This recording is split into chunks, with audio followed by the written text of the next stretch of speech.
Thank you so much, Harold. It's so great to be here. It is my honor to channel the guts of tens of thousands of underpaid workers who are willing to stand up and defend the public square in the streets. And that's what I feel like I want to celebrate tonight as I gather with you, which is, I believe, each and every day that we are being inspired in cities and streets all across this country where people are joining together and understanding that their collective power can change things. And we are witnessing it from the people of Baltimore, who are joining with a large Black Lives Matter movement that is injecting into the public square once and for all the need for us to end racism in this country if we intend to achieve economic equality once and for all. And we are proud to be a part of that movement and to support its growth. We are proud to be a part of the movement of immigrants insisting on their voice in the public square and a path to citizenship. We're proud to support the LGBT equality movement that has had decades of struggle. And we're proud to be a part of the Fight for 15 and a union movement that we think is a way to inject an economic justice debate into the public square. And for us, the vital role that the public sector plays in making that happen is twofold. One is our members who work in public service and who, through collective struggle over the past 3 and 4 decades, have achieved jobs that have paid time off, a pension in some cases, health care, a wage that is on its way to being living wage, and a middle-class life, are reaching out their hands to workers in the low-wage private sector and saying the only way for us to maintain our voice in the public sector is if we use the resources of our organization to change what is happening in the low-wage economy in this country. And so I just want to talk about how when Leo started tonight, he said there's a vibrant and robust public square is required for a thriving democracy, and that it's been the spawning place when we look historically for mass movements. And that's what I think we can come together and celebrate today, that there is mass movement building happening that is our collective responsibility to fuel if we're going to achieve the kind of vision that Randy just laid out for us. Harold said it. Our members made a decision in looking at the deepening crisis for working people and the deepening crisis in our communities, communities of color and white working class and working poor communities in this country. We were not going to be able, through better organizing and bargaining in our own industries, to be able to turn things around for ourselves, our communities, and the nation. And so it made us decide as an organization that we needed to invest in movement building bigger than ourselves, but specifically in opening up, working the fast food workers movement that we started in New York 2 years ago, and that has grown just this past Wednesday to include home care workers, child care workers and teachers, education faculty in higher ed, Walmart workers, airport workers, janitors. We had nursing home workers join spontaneously throughout our union. They wanted to be part of the 15 and a union movement, and security. And the vital thing that we believe is the next stage of this movement building and debate is that the union part of 15 needs to get injected into the broader public consciousness and the debate in the public square.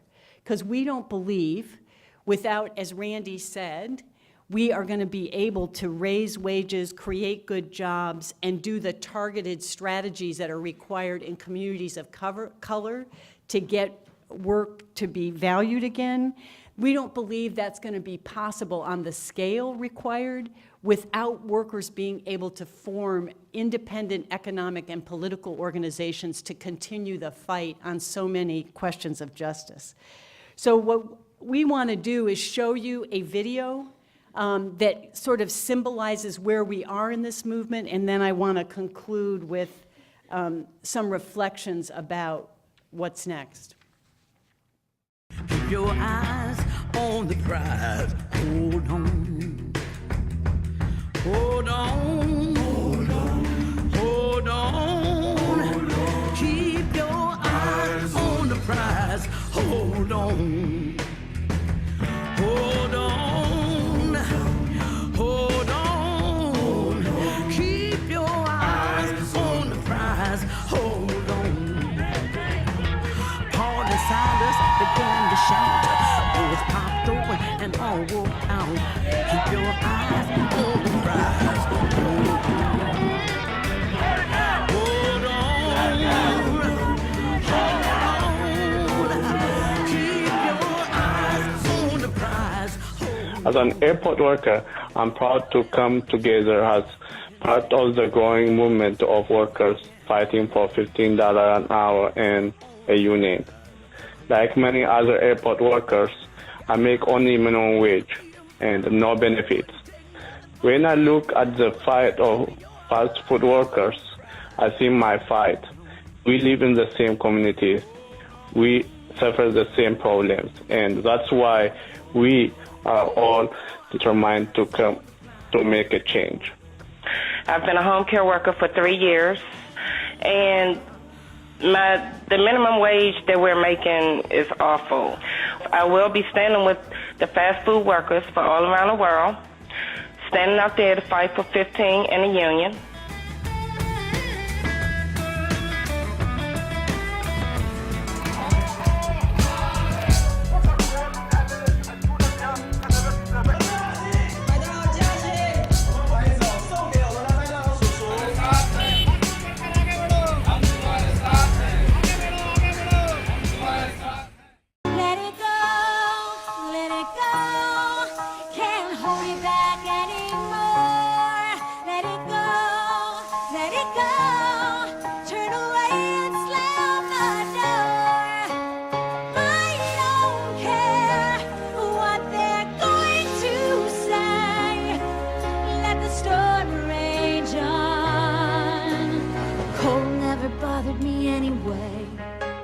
When I heard about the strike in the US, I was actually very surprised because in Denmark, where I come from, we don't have strike because we actually have a good agreement with McDonald's. Our salary is on $21, and if you are under 18, it's on $15.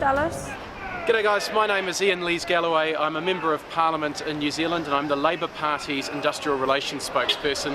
It's been really great hanging out with the Fight for 15 crew over the last couple of days. I want to wish you all the best for everything that you're doing. It's really fantastic to see workers standing up for their rights and taking their fight to the streets and getting the public on board and getting the politicians on board as well. As you can see behind us, we've got a few fights here in Palmerston North as well, and it's a fight that we have in solidarity with you guys and workers around the world. So all the best, we're right there alongside you, and let's make sure that workers, wherever they are, get the fair rights that they deserve.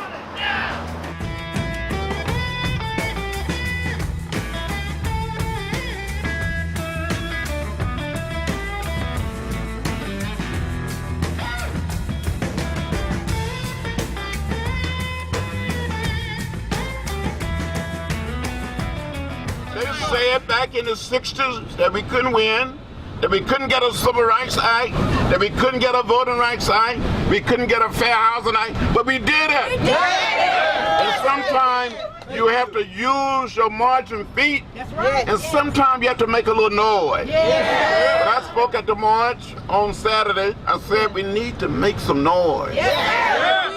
And sometimes we're too quiet. And sometimes you have to find a way to make a way out of no way. And sometimes you have to find a way to get in the way. Now I know some of your co-workers may be a little afraid. But you must tell them, don't be afraid. Be a good courage. We must remember that Dr. Martin Luther King Jr. on April 4th, 1968, died in Memphis trying to help the sanitation workers. And that's what it's all about. Some people are getting richer and richer and doing better, and others are getting poor and poor. That's not right. It's not right. That's not fair. That's not just. No.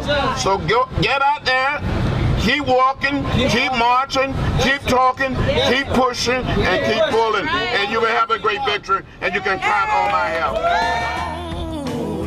Keep your eyes on the prize. Hold on.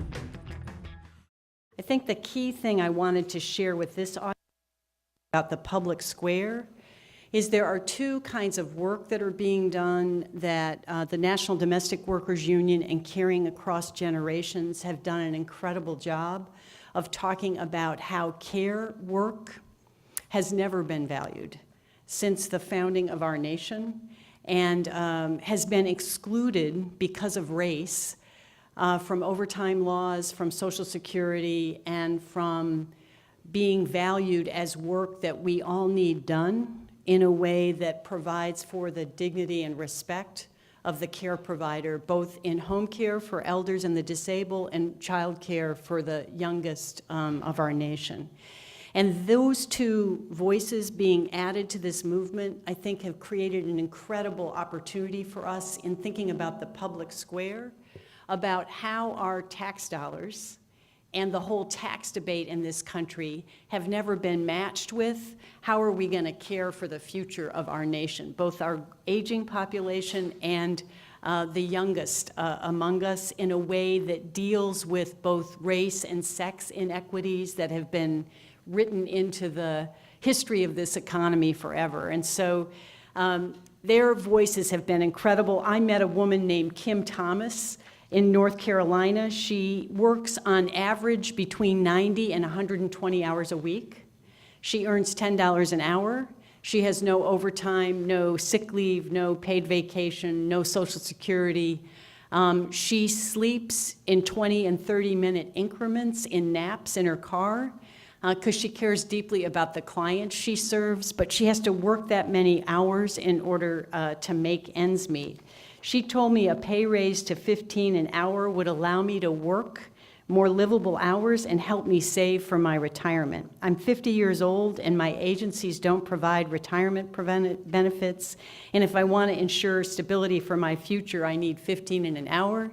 And we need to keep Kim in a permanent organization so we can have a fight to have a Social Security system that finally includes women of color, by primarily African American and immigrant women that were written out of these laws because of our racist structures and the legacy of slavery in this country. Likewise, Dawn O'Neill from Atlanta said, "I'm sick of living an either-or life." Oh, this is a good part. This is John Lewis joining the Atlanta strikers spontaneously last August. He encouraged them by saying, sometimes you got to make some noise in order to be heard, and you got to keep marching and keep fighting and not be afraid in spite of what may be happening inside your store. And I'll be with you to support you for as long as it takes to win. And then he told the workers that are standing beside him there what the struggle was to win voting rights and civil rights in this country, and this struggle needs to take on the dimension of social, economic, and racial justice, which you can see from the worker leaders that you've been viewing, the lives of the people laboring in the service economy in this country need to get linked, we believe, with the work that our public service members are doing in cities, counties, and schools all across this nation, so we can have a vibrant justice fight for all in this nation. I'm sorry, we'll send you, anybody that's interested, this video because it kind of makes the case. So for us, we think about needing a strong public sector labor movement and recreating a vibrant movement in the underpaid service economy that's never been well represented in the American labor movement. We know that public employee pensions and wage standards are never going to get maintained unless we can lift the bottom and blow the top off of what corporate America has done to service work in this country, and that in our union we talk about the need to use this institution to fuel a broader movement for change in this country and trying to unite the interests of public and private workers together in defense of the public square. And when we build the power we need, we think that we have to hold our government accountable and shift the role of government to be active in investing in good jobs and creating infrastructure, education, energy, and quality care, as I've discussed, and that government can play a key role in ensuring that there are enough good jobs for everyone who wants to work. And the other thing that government can do is push the private sector to do their part by raising the minimum wage, forcing employers who pay poverty wages to help pay for the cost of the public assistance that they do, and by making it easier for workers to join unions. And frankly, we are in a state at this moment, because of what Randy outlined so eloquently, given the attack on the public square, where we can't wait for government to act. We can push government in the cities and states where we have enough power to do it, but we're trying to build a movement powerful enough to make the breakthroughs and win new collective organization for 1 million fast food workers in this economy, for as many home care and child care workers who can join the movement, that we can figure out a way to bargain with them and create a beginning series of roles and breakthroughs in this economy so that we can return to a public square where we do more than we've ever done as a nation in creating a just society. And the way we think about that is that all work needs to be valued. Home care, child care, fast food, retail, you name it, work that people think is, quote, menial. We want to blow the lid off of that because we think every job in this nation contributes to the prosperity of the nation. And two, we think every human being ought to be respected. We are not going to stand for unarmed black men to be gunned down in our streets any longer. We're not going to stand for immigrants to be torn apart from their families. And that we want every family and community to thrive. And in order for that to happen, a public square has to be robust and vibrant, and that we're going to leave this world a better and more equal place for the next generation. Thank you very much.